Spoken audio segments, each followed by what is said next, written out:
সাজিয়েছি।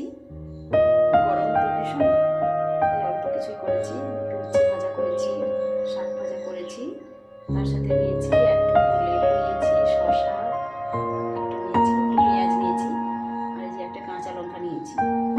আর গরমে ভাতে খাওয়ার জন্য নিচ্ছি এখন পেঁপে আর আলু দিয়ে, ওর সাথে